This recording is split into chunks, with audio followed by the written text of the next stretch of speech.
Pinag-iingat ng mga otoridad ang mga estudyante sa Maynila na karaniwang tinatarget daw ng Ipit Gang. Isa sa mga umano'y miyembro, nahuli kam. Lagi una ka sa balita ni Jomar Apresto, exclusive. Pagmasdan ng lalaking nakaputi na naglalakad sa Ramon Magsaysay Boulevard sa Santa Mesa, Maynila. Maya-maya pa, may kita siyang pabalik at may sinusundan. Sa isa pang kuha ng CCTV, may kita ang lalaki na halos kasabay na ang tatlong estudyante. Dito na nahuli kam ang pagdukot ng sospek sa bag ng estudyante na nasa harapan niya. Natangay raw ang cellphone ng biktima at saka agad lumayo ang sospek. Ayon sa barangay, isang grupo ang gumagawa ng ganitong estilo ng pagnanakaw. Ang nangyayari dyan minsan yung tinatawag nilang ipit gang. So mayroong mga kalalakihan dyan, may mga kasabot sila dyan sir eh.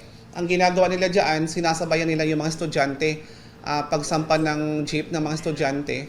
Sumasabay sila pag nakuha na yung gamit o anumang personal na gamit ng mga biktima, lalabas tapos tatawid. Minsan yung iba dyan nagpapalit ng damit. Karaniwan, mga estudyante raw ang biktima ng grupo. Dito sa bahaging ito na Magsaysay Boulevard, karaniwang nagaganap ang insidente ng nakawan. Sabi ng barangay, hindi na mabilang sa ngayon kung gaano karami ang nanakawan dito ngayong taon. Nakipag-ugnay na raw sila sa mga pulis para mahuli ang mga sospek. Napagkasundoan na maglalagay sila ng outpost na tatauhan ng mga tanod at pulis lalo na kapag rush hour. Pinag-aaralan na po natin kung ano yung modus nila. At base nga dyan sa mga report, yun nga, yung mga ipit na ganyan,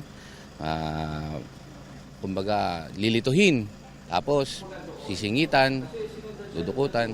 So ngayon, patitibayin natin yung true intelligence gathering natin. Intelligence-driven operation ang gagawin natin dyan. May kapag-ugnay din tayo sa Police Station 8, sa chief ng Intel natin para magpalatag tayo ng mga hindi naka-uniforming undercover ng mga police para mas makita natin kung ano yung galaw nila. At ayun, malunasan natin kung ano talaga yung problema. Ito ang unang balita, Jomer Apresto para sa GMA Integrated News.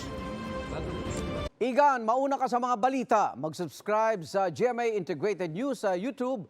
Sa mga kapuso abroad, subaybayan nyo kami sa GMA Pinoy TV at sa www.gmanews.tv.